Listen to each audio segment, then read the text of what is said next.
una de las cosas que más Vieron que veníamos hablando de los datos, de la importancia de poner los datos sobre la mesa. Exactamente, sí. Y no ir solamente en la discusión de pareceres, de lo que nos parece. ¿Te acuerdas que vos habías traído el dato de Mar del Plata, de tu viaje a Mar del Plata? Y bueno, pongamos el número. A mí lo que me impresiona es la magnitud de la provincia de Buenos Aires en relación a Capital Federal y cómo a veces tendenciosamente la quieren comparar. Como si Capital Federal, como Ciudad de Buenos Aires, fuese un ámbito comparable en territorio, en cantidad de escuelas, en cantidad de docentes, en cantidad de pibes, en infraestructura, en los millones de pesos que se necesitan para sostener esa escuela. Y en diversidad. Y en diversidad se la quiere comparar con provincia de Buenos Aires.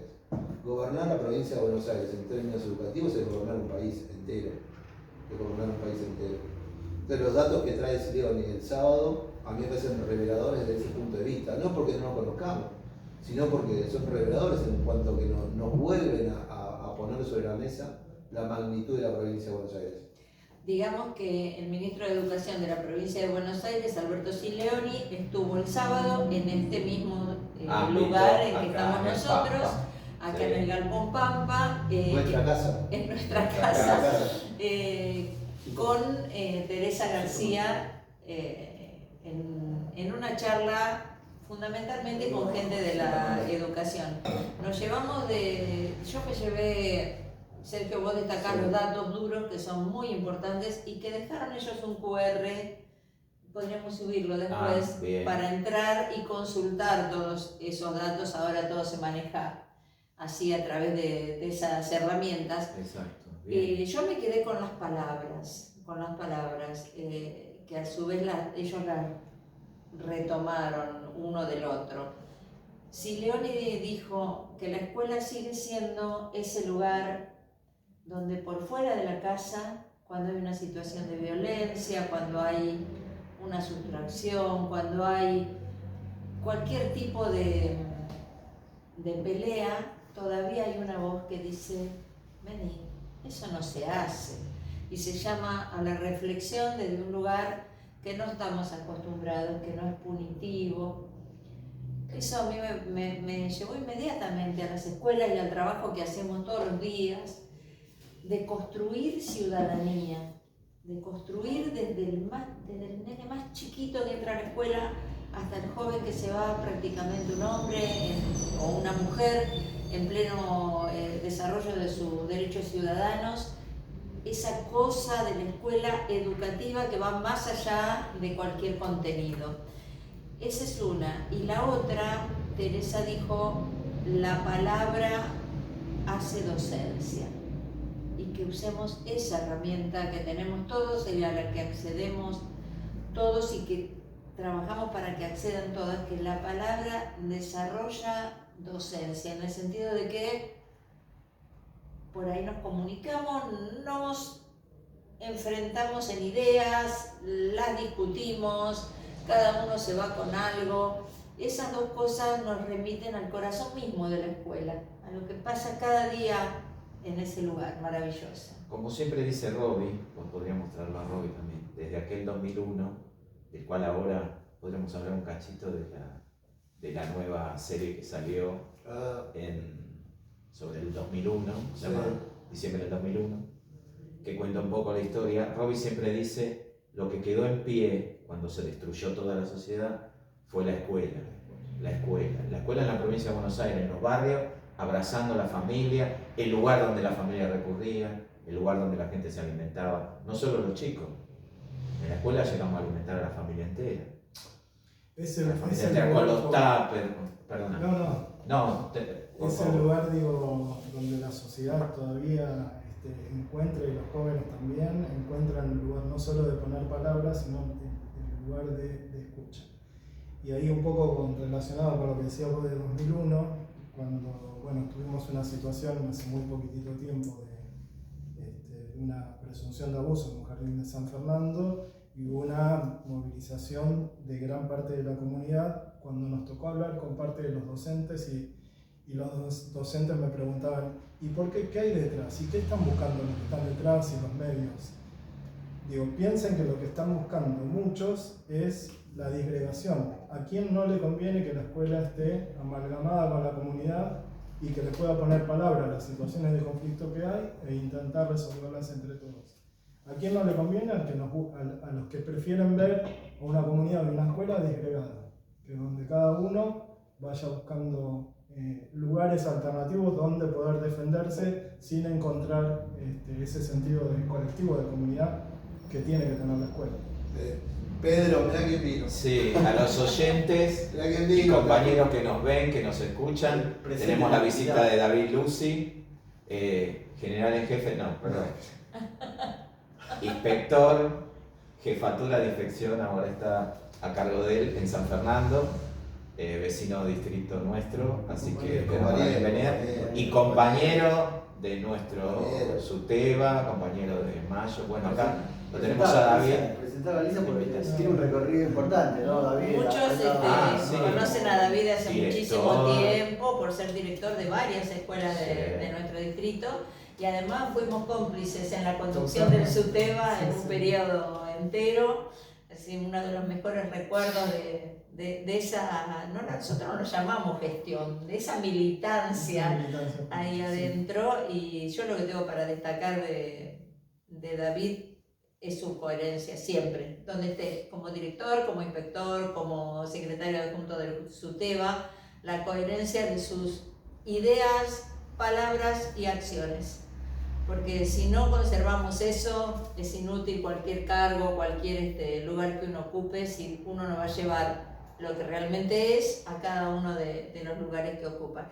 Y nosotros, lo que realmente es, digo, en conjunción con aprender de los compañeros, porque para mí en la militancia en el SUTEBA, yo que digo, lo cuento sintéticamente, soy un joven que había abandonado sus estudios, que empezó después la secundaria de adultos y que termina y después se involucra a trabajar con la docencia, ingresa al SUTEBA, encuentra compañeros, digo, y en ese caminar juntos uno tiene algo de lo que trae personalmente, pero aprende con el conjunto y con los compañeros. Y Alicia, vos fuiste de gran aprendizaje para mí en la militancia, en el pensar siempre en el conjunto, en despojarse uno de lo que uno proyecta para su vida, pero en función de lo que va a construir con los demás. Y ese aprendizaje mucho te lo da a vos, así que a vos y a los compañeros, pero digo, vos te tuve como más cerca. Claro. ahí va más, vamos David. Sí. Hay un paralelismo en lo que vos estás diciendo, David, en cómo se resuelve, y ahora analizamos el conflicto, en cómo se resuelve el conflicto, ¿sí? A través de la palabra, a través de seguir trabajando en conjunto, escuela y comunidad, el no romper ese lazo sobre el cual se apoya la democracia y que te da la posibilidad de profundizar con lazos de afectividad y democráticos, la idea de una escuela que contiene, que educa, que sostiene, que forma y todo esto, con el SUTEBA, con nuestro sindicato de base. En ese sindicato de base, que como vos bien decís, la idea del compañerismo, donde revalorizamos la palabra compañero o compañera, a partir de lo cual también se logran lazos de afectividad, de contención en muchos casos, porque muchos de los que llegamos a SUTEBA en algún momento llegamos golpeados, o fuimos golpeados por un sistema que muchas veces es injusto, o por situaciones que considerábamos injustas, y SUTEBA nos contuvo y no solamente nos contuvo, sino que dio las herramientas para poder seguir progresando. Y nos alentó a ocupar los espacios directivos, institucionales, como la inspección, ahora la jefatura. Nos alentó para que nosotros participemos y estemos en los lugares clave para poder resolver y estar cerca de la familia. Hay una cosa fundamental que es, esos lugares alguien los va a ocupar. Entonces, que los ocupe un compañero o una compañera formada en estos valores es diferente, no solo para ese compañero, no solo para nosotros, es diferente para las comunidades. No llegar con un montón de libros leídos, que todos tenemos que leerlos por otra parte, pero además con este otro agregado. Y debo decirte que estuvimos preocupados acá, y lo dijimos en el programa, de lo que estaba pasando en ese momento en el Jardín de San Fernando. Sí, la verdad que fue una situación muy difícil, donde por una denuncia de una familia hacia una docente que fue abordada y atendida como normalmente lo hacemos, se produjo como un desborde mayor, donde la comunidad se enfrentó casi directamente con el edificio escuela y con la directora en ese lugar. Así que no fue una tarea sencilla de abordar, donde uno quiso o quisimos entre todos mediar con palabras. Pero bueno, tuvo un desarrollo en la acción que después de 10 días podemos decir que hoy de a poco estamos restableciendo esos vínculos. En algunas de las reuniones que tenía con las familias, a los días posteriores a seguir, porque son 125 familias de las cuales habían denunciado una situación que nosotros acompañamos también para que se esclarezca, eran 9 familias. Por lo tanto había otras 100 y pico que querían volver a tener el jardín.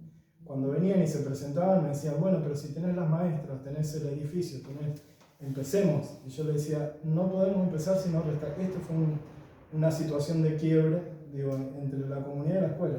Necesitamos restablecer los lazos de confianza para los chicos y para las docentes. Tener el edificio y tener las maestras no va a hacer que la escuela vuelva a caminar como si no hubiese pasado nada. Tenemos que reflexionar sobre eso y restablecer algún lazo con la comunidad de confianza, porque esta es una escuela del barrio. Está bueno lo que decís, pues pareciera que si hubiese, ahí me trajo la idea de Vidal, ¿no? Si hay escuela, edificio y hay maestras, no hay escuela. Exacto. Para que haya escuela tiene que haber edificio, maestras, comunidad, en un diálogo permanente. Y ahí me trajo lo de Vidal cuando quiso reemplazar a los docentes, lo decía alegremente, pero ustedes no importan, que pase por la vereda y quiera enseñar, que venga a enseñar, como si eso fuese suficiente condición para formar una escuela. Y necesitamos ese diálogo. Spoileanos el final. ¿Hoy hay clases en la escuela, en ese jardín? Sí, esta semana empezaron, el viernes pasado hicimos una jornada con las familias para volver a arreglar, porque habían caído piedras de distintos lugares, se había destruido una parte del edificio.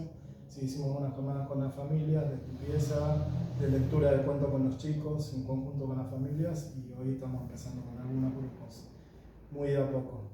Ahí fue así como una situación muy bisagra en nuestras vidas, de las docentes, nuestra también. Claro. En ese momento, y cuando reflexionamos también con los inspectores y maestras que estuvieron adentro en el momento de mayor agresividad hacia el jardín, también pusimos lo que nosotros decimos siempre en palabras, en cómo cuidarnos nosotros adentro. La policía en un momento dijo, no, primero se tiene que ir el distrital porque está el auto ahí, se tiene que retirar. Y yo lo que le dije, no, primero se va la maestra, después se va la directora, después se va, cuando a las inspectoras le dijeron, ahora vamos a sacar a algunos de ustedes porque dejaron el auto por allá, le dijo, no, primero la maestra, después la directora, después las inspectoras, y bueno, después yo me iba al final con ellos. Pero ese principio de solidaridad y de compañerismo, ahí que siempre lo decimos del discurso, se puso en práctica en una situación límite, como alguna cuestión también.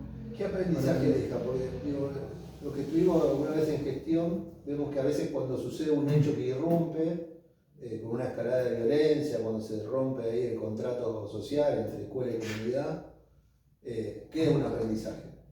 Ahí yo no conozco el conflicto, pero alguna palabra faltó previamente para que el conflicto llegue. ¿Vos considerás que algo faltó ahí, sin hacer mención de lo específico de ese conflicto? ¿Cómo ves vos el distrito? ¿Hay algo que está faltando trabajar en cuanto a la palabra, en cuanto al cuidado, y que esta situación nos viene a enseñar que hay que revalorizar o reformular o profundizar algunas cuestiones en torno a la palabra? Sí, como análisis y reflexión, seguir sosteniendo o profundizando, como vos decís, el trabajo de una escuela con mayor apertura hacia la comunidad.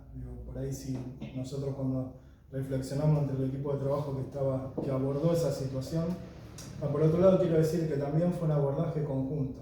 Ese mismo día y hasta las 10 de la noche, vía virtual, les pedí reunión a los inspectores, no solo a nivel inicial, sino a todos, y estuvieron los 15 hasta las 10 de la noche pensando juntos, porque yo le dije una situación límite para todos. ¿Cómo lo resolvemos? Lo resolvemos como distrito, no ni el distrital ni la inspectora inicial. Comunidad en todo sentido. Comunidad en todo todos sentido. los niveles. Porque además está en un barrio y es un polo educativo donde hay escuelas de todos los niveles, hay primaria, secundaria y toda la comunidad se ve afectada, obviamente yo trabajo en una escuela que está a unas 15 cuadras más o menos de ahí. Y el barrio donde ocurrió, vos el otro día creo que lo hiciste mención, no sé si fue al aire o fuera del aire, fue en Villa Jardín, aquel barrio donde está el famoso muro que quiso hacer pose para separar a San Isidro de San Fernando. Es una comunidad muy, muy particular, la de Villa Jardín, muy arraigada a ese lugar, con mucha pertenencia al barrio y con mucha pertenencia también a esas escuelas de ahí. Creo que el jardín es más nuevo que las otras escuelas, está hace menos tiempo, pero es una comunidad con mucha participación y muy acostumbrada por ahí a pasar rápidamente, a movilizarse a la acción. Obviamente que es una situación súper compleja, pero a nosotros nos llegó de cerca, porque tenemos también alumnos que vienen de Villa Jardín y nos contaban las familias lo difícil que había sido para todo el barrio, todo ese episodio que fue muy duro. Sí, es un jardincito nuevo, es el segundo año, tiene un año y medio, es el nuevo Jardín 935, que también es una obra de la provincia de Buenos Aires, de poner un jardín en ese barrio donde había tanta necesidad de que sean escolarizados los niños desde sala de 3. Así que sí, es un edificio nuevo, escuela nueva, y que quizá, dentro del análisis nosotros hacemos, también falta construir esa identidad con ese jardín, con ese lugar, con su lugar. Que muchas madres lo manifestaban ahora, en el post después, decían, lo que pase con los niños lo acompañamos y vamos a acompañar a la familia, pero con el jardincito no, decían. Ya algunas habían tomado como esa cuestión de apropiarse del lugar, con nuestro lugar no, con el jardincito no. Pero bueno, nada, ahí se está abordando de manera conjunta, lo que vos decís es así. Fuimos a hablar, la primaria y la secundaria está a 100 metros aproximadamente, y también lo pensamos como un abordaje de toda la comunidad, y hicimos reuniones con todo el cuerpo docente de la primaria y de la secundaria, reflexionamos sobre lo que pasó, porque muchos chicos de primaria y secundaria a la salida fueron, presenciaron, vivenciaron lo que pasó, y bueno, y un poco lo que les decía, la reflexión, hablábamos esto, de seguir profundizando la escucha, el oído, el mensaje claro y preciso. No sumamos como adultos a que sí, me parece, me dijo, sino a cuál es nuestro rol, nuestra función y cómo acompañamos desde todas las instituciones ahí del barrio de Villa Jardín. Y en el análisis, cuando yo decía, bueno, algunas cuestiones estuvieron fogoneadas, algunas cuestiones estuvieron medianamente, se veía como que había un armado detrás, y los medios fogonearon sobre la represión y no hablaban sobre la represión policial y no hablaban de lo que había pasado previamente, y las maestras me preguntaban, pero ¿y a quién le interesa? Y le interesa al que nos quiere ver disgregados, que nos quiere ver sueltos. La escuela por un lado, el docente por otro, con miedo entre nosotros mismos, porque la comunidad es parte de los mismos docentes. Muchas docentes viven en el barrio, pero somos lo mismo, la escuela y el barrio y el docente. Claro, y así vivas a 3 kilómetros de ahí. Somos parte de la misma comunidad, somos contemporáneos.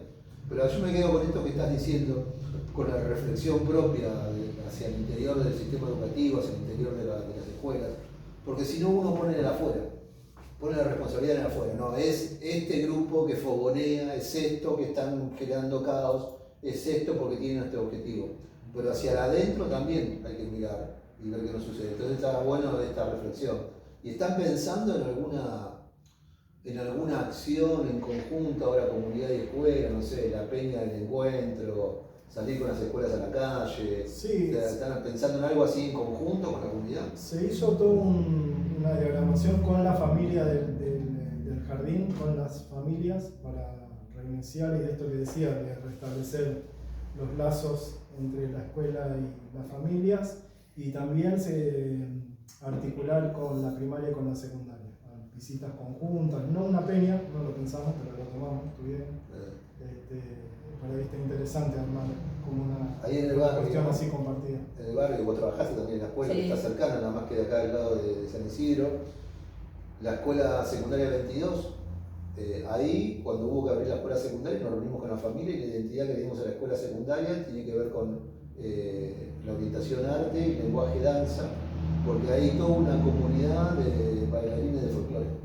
Por eso lo primero que me surge es la peña. Por eso lo mejor aprovechar eso. Toda esa comunidad son familias de bailarines de folclore y hoy eso sigue estando.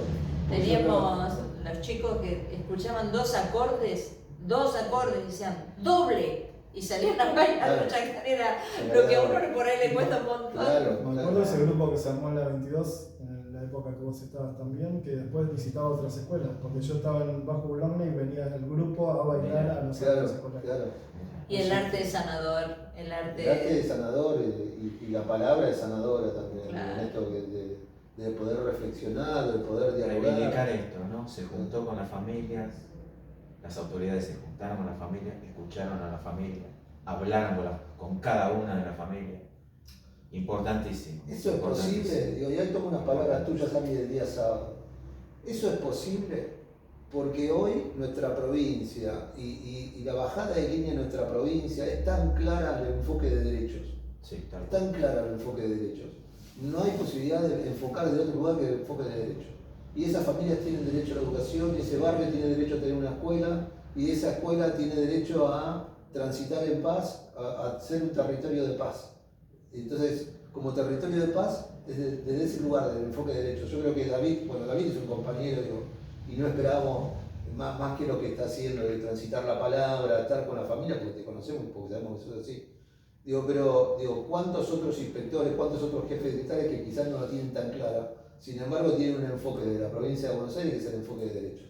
Y de ese lugar no queda otra que sentarse y dialogar, sentarse y que la palabra circule, y escucharnos, y repreguntarnos, y preguntarnos qué nos pasó, y ver qué podemos enfocar para que esa familia esté contenida dentro de la escuela, para que esa escuela funcione y cumpla su función, que es la de educar.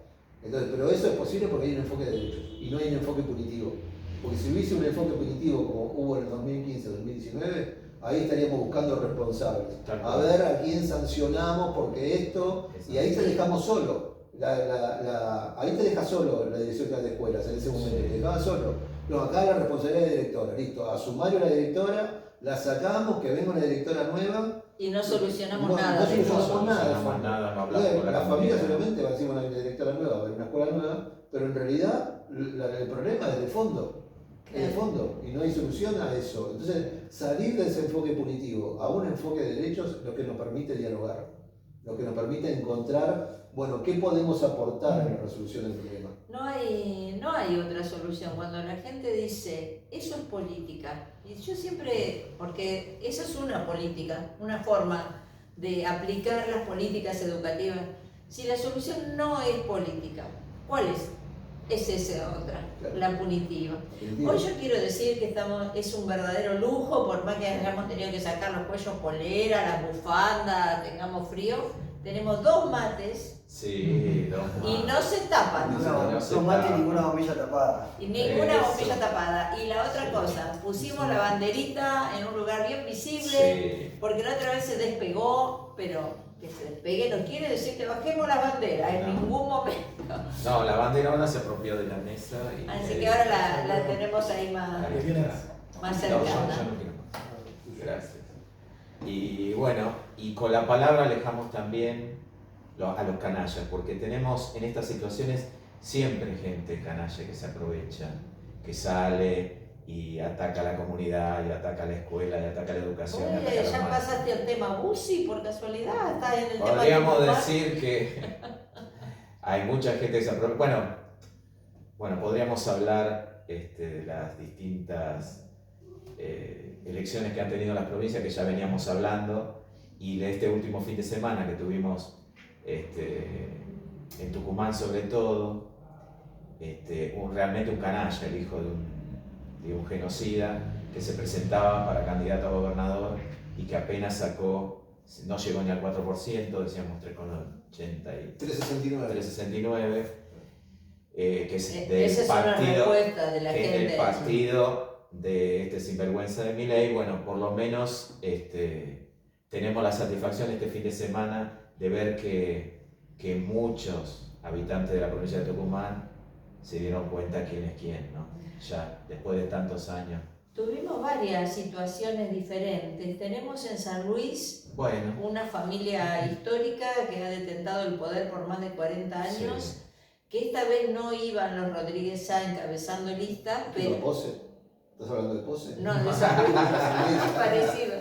Por la cantidad de años. Que sin embargo respaldaban a Alberto, o como le llaman ellos, el Alberto, respaldaba una lista y el Adolfo respaldaba la otra lista. Sí, que ganó por poquito, la de Poggi, ¿no? Sí, exactamente, en una elección bastante reñida. Pero no nos olvidemos el Martín Fierro, ¿Viste? Los hermanos se han unido, no solo los hermanos de sangre. Porque fíjense que en Mendoza el Frente de Todos no logra una opción competitiva.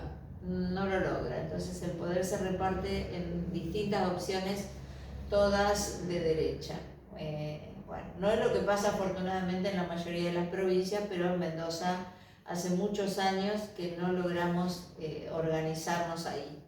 Y lo de San Luis es raro, porque lo de San Luis son los dos representantes que salieron parejos, pero ganó Poggi finalmente, que es el que está más cerca de ahora de Larreta, pero fue gobernador peronista, intendente peronista de San Luis, de la capital, hace 4 o 5 años. Digamos, lo que pasa en San Luis es característico como propiamente de esa provincia. Una pelea familiar, los hermanos separados, terminan en dos armados en los cuales hay peronismo en uno, peronismo en otro, hay gente del PRO en uno, gente del PRO en otro, hay radicales en uno, radical, está todo mezclado, dos listas. Bueno, lamentablemente tampoco parece que reflejaran las peleas nacionales, me da la sensación San Luis, cosa que no pasó en otras provincias. Parece que las elecciones de las provincias en general hasta acá han venido haciendo fuerte al oficialismo de cada provincia. Los radicales en Mendoza ganan, el peronismo gana en Tucumán, en Corrientes, en estas legislativas también gana el radicalismo que ya venía gobernando hace muchos años. Otro lugar donde hace muchos años que gobierna, muchos años, que gobiernan siempre lo mismo. Quiero decirte, porque siempre nos pegan a nosotros los peronistas. Yo sigo muy preocupada por Jujuy. Y Jujuy por es nuestra hermana Milagro Salas, que sigue presa y seguirá presa de este señor amoral, le decimos nosotros, sí, que para los medios de comunicación tiene un discurso hasta conciliador, moderado, tratando de diferenciarse de Patricia Bullrich, pero que al interior de su provincia no solo gobierna con mano de hierro, sino maneja absolutamente la justicia de una manera feudal. Sigo muy preocupada por Jujuy porque no le veo al pueblo jujeño mucha esperanza. También creo que los recursos de los que él hace gala y que son parte de su campaña, como es el litio, es una cuestión nacional. No puede ser que él se promocione con algo que está en nuestro suelo y que nos pertenece a todos y que debería encararse, a gusto mío y seguramente de muchos, como lo encara México, como lo encara Chile, como una nacionalización de los recursos. Pero hay que hacer una reforma constitucional para eso. Bueno. Porque la Constitución del 94 le da los recursos a las provincias. Sí. Sí, pero a las provincias, pero la explotación del litio se está dando en su mayor cantidad por las empresas privadas con las cuales transó Morales. Por eso. Y también la marihuana. Pero eso dice, ¿no? le otorga el la derecho marihuana a legal. las provincias sí, eso hay que modificarlo. Sí. De negociar con las empresas privadas. Ahora, Jujuy, el tema grave del momento es la criminalización de la protesta social, con estos decretos que ha sacado el último viernes, y el proyecto de reforma constitucional de la provincia de Jujuy lleva a que va a venir un ajuste va a venir. Parece siempre Jujuy como cuando empezó en 2015 el gobierno del PRO, ¿no? Era ese laboratorio en el cual acá probamos el ataque a los dirigentes sociales, acá probamos el encarcelamiento y lo trasladamos al resto del país. Ahora vamos a hacer una reforma constitucional en la cual viene un ajuste fuerte y no se va a poder protestar porque si protestas vas preso. Es así. Y esa prueba la quieren hacer con todo el país. Atente y compañero a quien votamos ahora, por favor.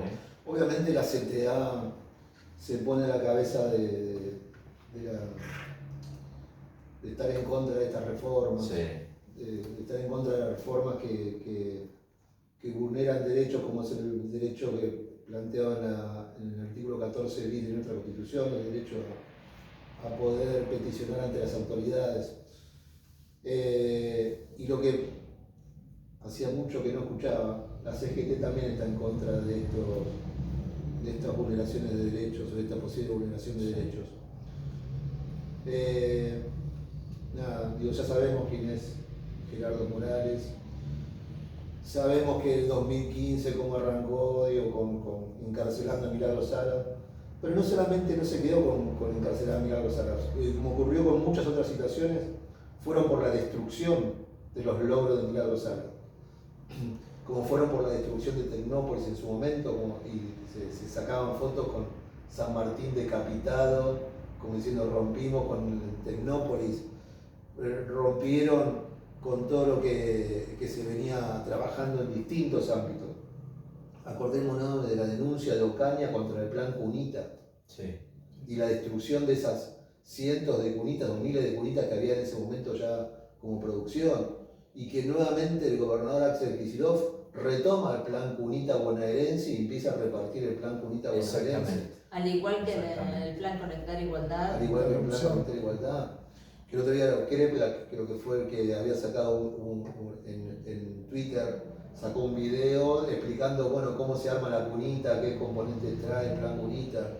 Digo, no solamente se dedicaron a lo que hicieron con Cristina, a tildarla de chorra y menospreciar todo su trabajo, hasta casi encarcelarla, como hicieron con Milagro Sala, sino que aparte destruyeron todo lo que había antes. Sí, porque el ataque no es a las personas, el ataque es al proyecto del país, pero solidario, hay el proyecto otras del país. cuestiones más. Una es algo que es intangible prácticamente, que es la destrucción de las becas para estudiar, que pasaron, no sé qué te diría, de un instituto donde había 400 becas a ser 20, y con unas condiciones tan difíciles que prácticamente tenías que ser el Papa para acceder a una de esas becas. Todos esos son ciudadanos que quedaron en el camino de la educación terciaria, de la educación universitaria, porque no por su falta de capacidades, sino por un Estado no solo ausente, no solo que no te ayuda, sino que te pone todos los palos en la rueda. Yo no quiero gastar de mi tiempo ni del programa hablando de María Eugenia Mortal, como la llamamos. La llamamos así a partir de la muerte de nuestros compañeros Sandra y Rubén y de su responsabilidad. Lo único que me hubiera gustado decir el sábado, y no lo dije, porque se habló muchísimo del cierre de las escuelas de islas, que la comunidad, los docentes, la política, todos detuvimos, no el intento, el cierre, porque se habían cerrado. No, lo que me quedó decir es que no fue el fracaso de sus políticas, fue el éxito de sus políticas, porque vinieron a eso. No, y por eso no lo personalizo solo en Vidal, sino en su fuerza política, que lo está diciendo aparte, lo está clarificando, por si no fuera suficiente con la experiencia. No fracasaron porque no lograron hacer escuelas, no fracasaron porque buscaron voluntarios y por supuesto los padres dijeron yo no lo mando, yo no mando a mi nena, qué sé yo quién es la persona que va a estar ahí. Ellos no fracasaban en lo que hacían, vinieron a eso. Sí. Está bueno hacer una lectura en ese sentido de un proyecto político por lo que va y si es fracaso o si es éxito para esa política, fue un éxito. Yo pensaba en ese punto que Sergio hablaba, digo, de un montón de cuestiones de derechos que fueron vulneradas o interrumpidas después de 2015. La de conectar igualdad en tiempos de pandemia hubiese sido fundamental para que todos los chicos estén conectados de su casa con la escuela.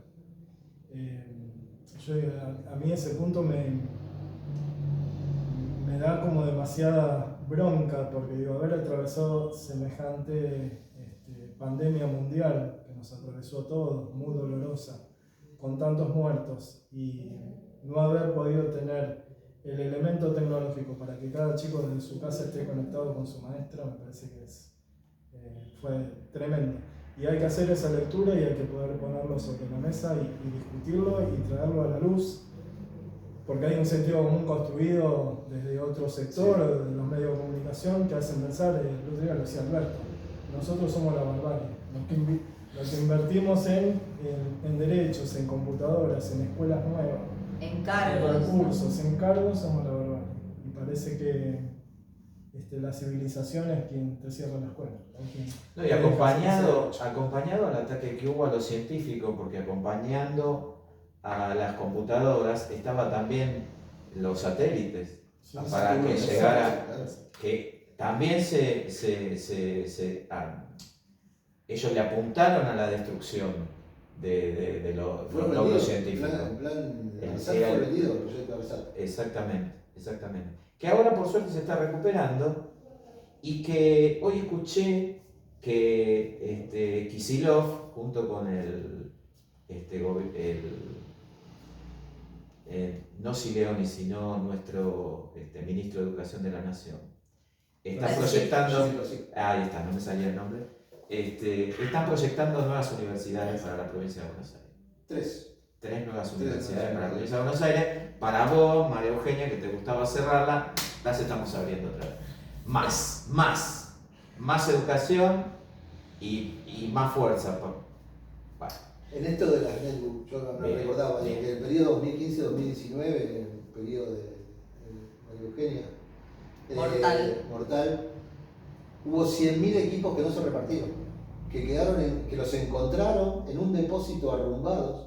Fueron 100.000 equipos, 100.000 pibes que no tuvieron su computadora. 100.000 que no tuvieron su computadora. Y a veces la derecha te dice, bueno, no, pero es imposible, ¿qué querés? ¿Cómo no vamos a tener un déficit si le regalamos las computadoras? ¿Cómo no vamos a tener déficit si jubilamos a los que nunca tuvieron aporte? ¿Cómo no vamos a tener déficit si de los planes sociales en pandemia? ¿No? Pero aún pensando en esos términos de déficit, nosotros somos el peronismo. Tal cual. Nosotros somos el peronismo. Y nosotros pensamos en lo imposible. Nosotros debemos pensar en lo imposible, porque un día fue imposible pensar en un aguinaldo, un día fue imposible pensar en vacaciones pagas, un día fue imposible en todos los derechos que se conquistaron. Y hoy para nosotros no es imposible. Y para los pibes que reciben las computadoras se paran frente a recibir algo que saben que es su derecho. Entonces esa lógica, ese cambio de paradigma en el pensamiento de la población, para mí Sergio Quiroga, es lo que hace que Milei no gane. Tal cual. Ese cambio de paradigma se está instalando en la población. Sí. Hay un enfoque de derechos en la población, hay una población mucho más madura en cómo piensan los problemas y el valor del Estado. Me parece que a mí la población está valorando el Estado desde donde lo tiene que valorar. Me da la sensación. Que hay como una apertura de cabezas de decir, no, desde la pandemia, digo yo, que el Estado presente, esto del Estado presente para ayudar en educación, para ayudar en seguridad, para ayudar en salud, ese Estado del cual durante 12 años se lo criticó, se lo atacó desde los medios de comunicación, se mostró la falta durante 4 años de neoliberalismo absurdo que tuvimos con el gobierno de Macri y de Vidal. Creo que ahora se está revalorizando el valor del Estado. Mira, Edu, les cuento una cuestión autorreferencial, pero es para ver eso, no en educación, que es lo que más manejamos nosotros, sino en salud.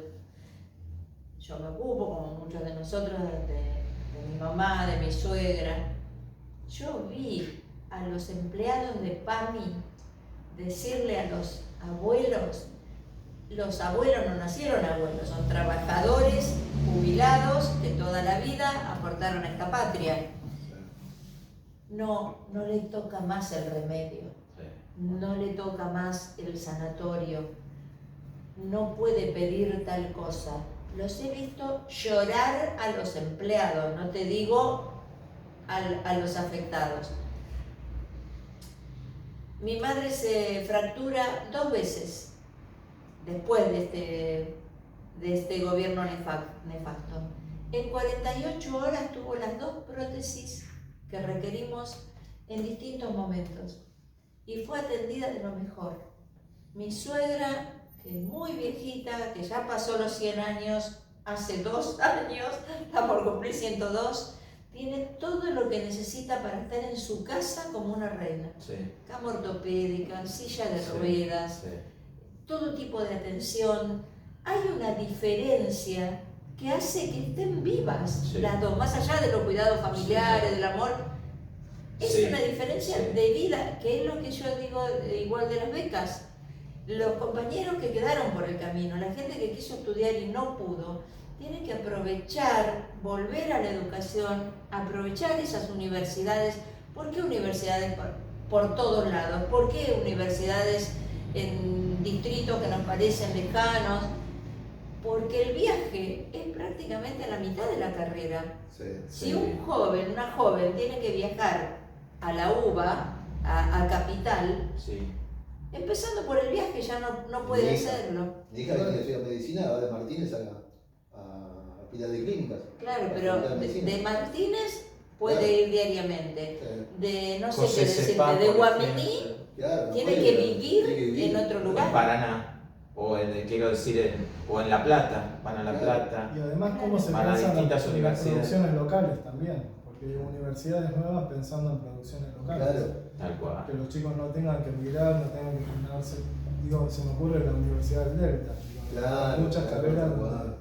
los chicos hoy o chicas de la isla no tienen otro espacio de formación ni de trabajo más que trabajar la madera o alguna cuestión de producción local. Digo, poder estudiar en su lugar, en su distrito, alguna carrera afín a la producción local es... Lo que pasa es que eso que ustedes traen es tener un proyecto de país. Sí. Es tener un proyecto de país. Y voy a traer a cuenta algo que vos estás diciendo, David, y lo que está diciendo Alicia. Tener un proyecto de país te permite pensar en soluciones a largo plazo. Cuando recuperamos Vaca Muerta, recuperamos Vaca Muerta, se lo sacamos a los españoles, a Repsol se lo sacamos a Vaca Muerta, pagando, ¿no? Había que pensar en un futuro energético. Cristina arma, que ahora no me acuerdo el nombre, pero la Secretaría de YPF designada a formar personas en lo energético. Entonces, esa formación, que tiene algo como YPF, tiene un nombre así corto en relación a YPF, pero esa formación hoy nos permite tener graduados que pueden hacerse cargo del litio, en pensar a futuro la universidad que va a formar a las personas vinculadas al litio, a las carreras vinculadas al litio. Esa carrera vinculada al litio ya se está pensando en qué materias hay que dar, dónde se va a dar, en todo esto, eso ya se está pensando, se está haciendo, se está llevando adelante. En cualquier momento calculo yo que se va a anunciar. Pero bueno, eso es pensar en un país que dice, bueno, de acá a 5 años tengo que cambiar mi matriz energética porque el petróleo, porque tal cosa, entonces pensar a futuro. En cambio, y volvemos a hablar de la alianza Cambiemos, el proyecto a futuro y el neoliberalismo, ya para no hablar solamente de la alianza Cambiemos, y en términos educativos, el neoliberalismo nos llevaba a cerrar las escuelas técnicas. Los 90. Pero también es un proyecto de país ese. No es que no sea un proyecto de país, es un proyecto de país. Sí, o de colonia. Donde estás pensando otro tipo de desarrollo. De hecho, la UBA surge con un proyecto de país liberal y conserva ese espíritu liberal. De hecho, el egresado de la UBA, ¿cuántos conoces que se van después a laburar afuera? Sí. Porque piensan, ese es el concepto, ¿no? Para el liberalismo de la educación, de la formación, que es algo que vos lográs, es un concepto meritocrático, que vos lográs en base a tu propio esfuerzo. Entonces, no sé, el pibe que va a estudiar a UBA y vivía en Guaminí, se muda a Buenos Aires, estudia, no sé, medicina, contabilidad, filosofía, lo que quieras, dice, no, yo me lo gané con mi esfuerzo y ahora me voy a ir a laburar a la Universidad de Berlín. ¿Cuánto invirtió el Estado para que ese pibe se forme? No, tal cual. ¿Cuánto invirtió el Estado? En carreteras, Y la universidad, esto ya lo dijimos una vez, te la paga hasta el más pobre de todos los argentinos, está aportando para que vos vayas a la universidad, está pagando impuestos para que vos vayas a la universidad. Vos no le debés nada a tu país que te formó. Es solo tu mérito personal, tu esfuerzo, no hay algo que vos sentís que le tenés que volver. En cambio, este pibe que estudia en una universidad, como decía David, cuando se forme la Universidad del Delta o cualquier universidad del conurbano, que están pensadas en base a un desarrollo local, la Universidad de General Sarmiento, la de San Martín, la de Lanús, que se hizo el viernes Congreso de Pensamiento Nacional, están pensadas en clave local y en clave estratégica. Todas las carreras que están en esas universidades tienen que ver con el desarrollo territorial. O sea, que esos pibes y esas pibas que están ahí se formen para poder trabajar después en su comunidad. Claro, entonces cuando hablamos del proyecto país... Y ahí tenés ese círculo virtuoso del que siempre hablaba Cristina. Está buena la aclaración, digo, porque cuando pensamos en un modelo de desarrollo del país, pensamos en un modelo de desarrollo que contenga a las personas, que contenga a su población y que esa población, digo, genere nuevas fuentes de trabajo, que genere nuevas situaciones, que el país mejore, que desarrolle lo que siempre hablamos de la movilidad social ascendente, de que tus hijos te mejoren, te pasen, progresen, se queden ahí, formen su familia, digo, en ese desarrollo, en ese modelo de desarrollo. Obviamente el modelo de desarrollo neoliberal tiene que ver con el sálvese quien pueda, tiene que ver con el individualismo, con la no circulación de la palabra, con enfrentar unos con otros. El sábado estaba escuchando un programa de radio donde describían las condiciones de vida para el trabajador común en Estados Unidos. Los alentamos a poner en los buscadores sin hogar, California. Kilómetros de carpas de gente que ha sido sacada de sus casas porque no puede pagar el alquiler, desalojada, y viven en carpas. Peores condiciones que lo que le llamamos acá una villa o un barrio carenciado, mucho peores. Obama terminó de pagar su colegiatura cuando era presidente de la nación. Terminó de pagar lo que le debía a la universidad, que es carísima en Estados Unidos. Sí. Gran parte de los estudiantes en Estados Unidos venden parte de sus cuerpos, en el caso de las chicas, óvulos. Venden óvulos para poder pagar su colegiatura. Las condiciones de vida, ni hablemos de vacaciones pagas. Vos te puedes tomar vacaciones, pero no son pagas. Y como dijo acá un periodista de TN, si la empresa puede estar sin vos 15 días, ¿para qué te quiere?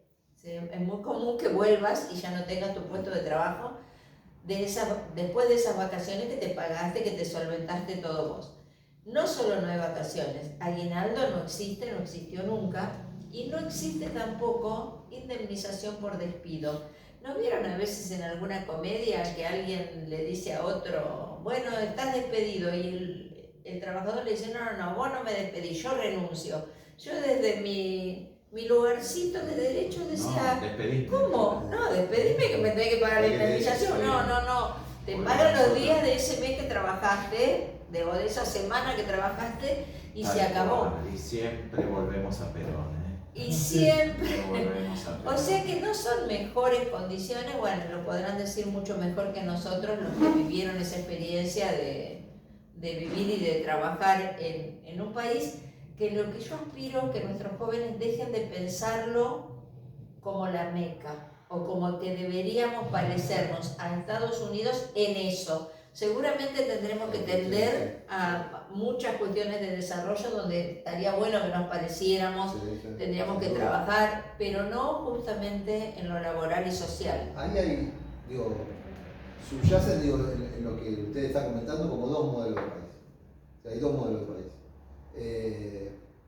Un modelo expansivo, donde queremos más trabajo, que las familias puedan comer alrededor de una mesa, donde el sustento se gana a través del trabajo de los padres, de las madres, donde una escuela digna, donde tengan derecho a la educación, a una educación digna, con dignidad, a una educación donde puedas contar con una computadora para poder estudiar. Y hay otro modelo de país que, si se quiere, es achicar gastos. Entonces, reduzco la jubilación, reduzco los sueldos del Estado, reduzco la cantidad de empleo del Estado, reduzco la cantidad de becas, reduzco la conectar igualdad, ya nadie se puede jubilar si no aporta, la cantidad de años es suficiente. Entonces parece que con eso achico el Estado y con eso ganamos todos. Y hay un modelo expansivo y un modelo recesivo. A ese le sobran 20 millones de personas. A ese modelo le sobran 20 Caballo millones lo de dijo, personas. Claro. no me acuerdo el nombre que dijo, pero eran varios millones de personas. Entonces, frente a ese La modelo, mitad de la población se refiere. claro, frente a ese modelo, y pensando en la frase civilización o barbarie, ¿cuál de los dos modelos se acerca más a la barbarie? ¿El sálvese quien pueda o el modelo, si se quiere, peronista de patria? A mí me enorgullece ser parte de la barbarie.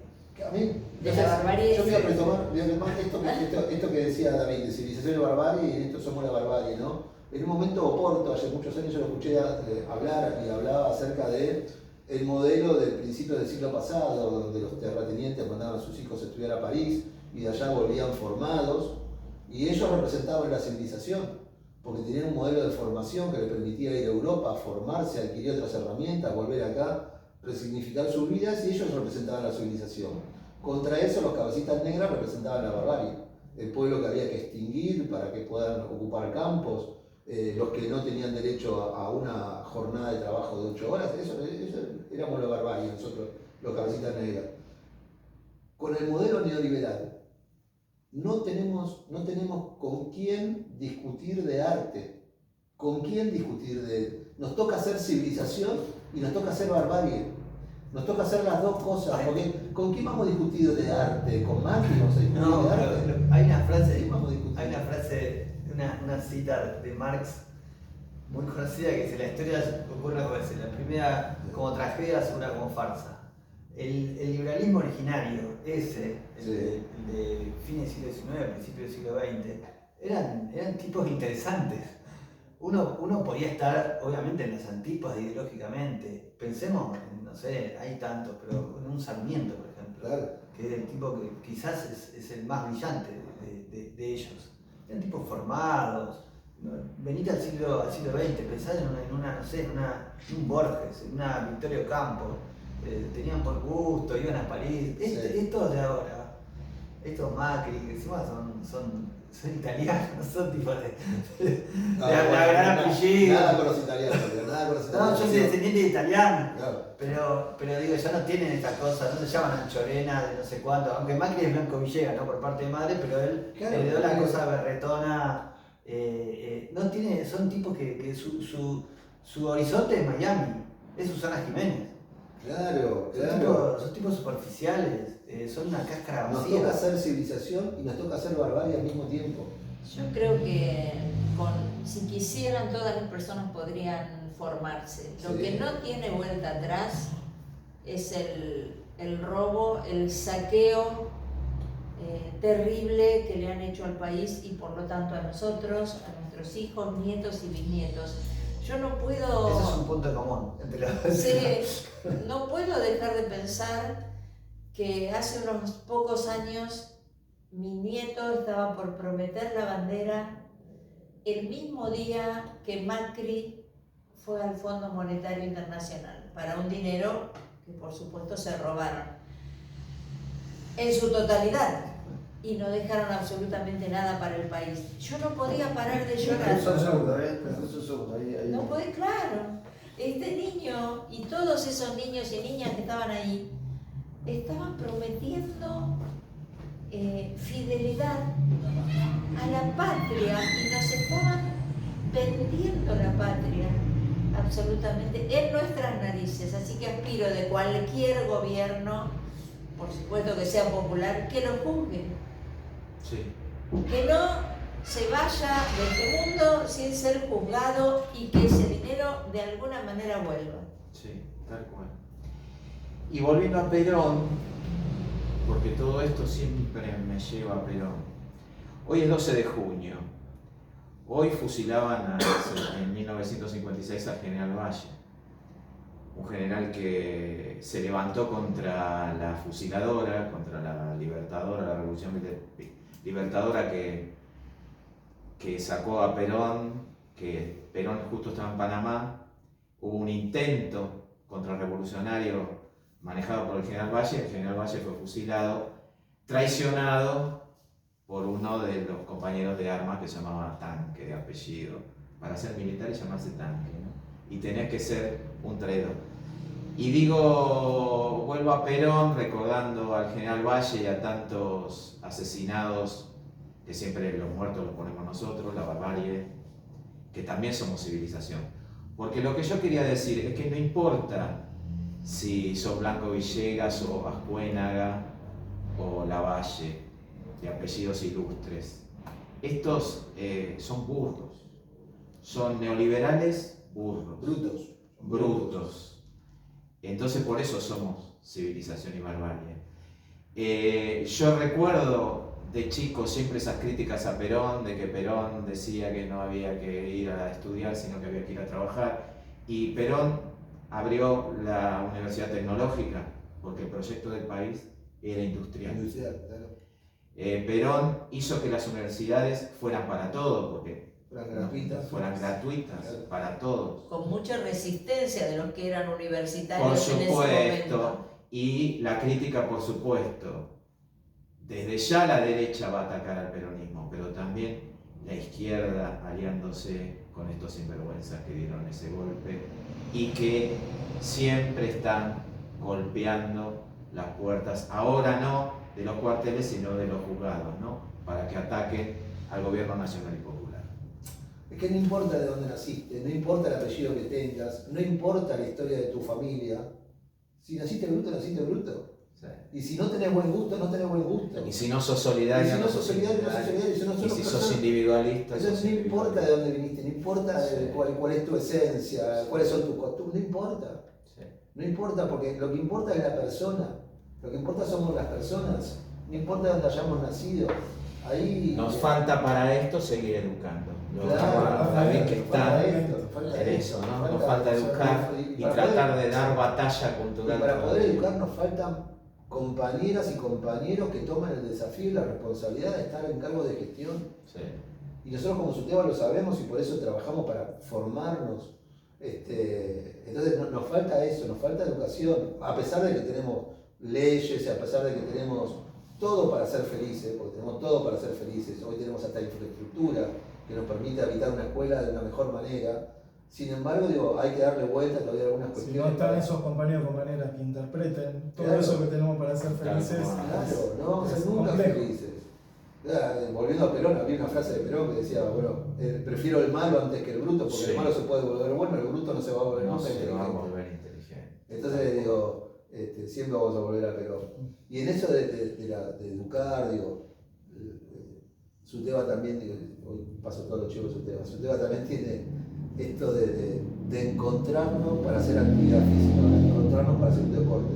Y nuestras compañeras fueron finalistas en el torneo de fútbol que organizó SUTEBA, y yo las quería nombrar, porque la verdad que tener compañeras que tomen la responsabilidad de ir a jugar, de representarnos, el sábado con el frío que hacía, estar jugando al fútbol, nosotros que estábamos mirando de afuera con Eugenio estábamos congelados, y estas chicas estaban poniendo el cuerpo, así que las voy a nombrar.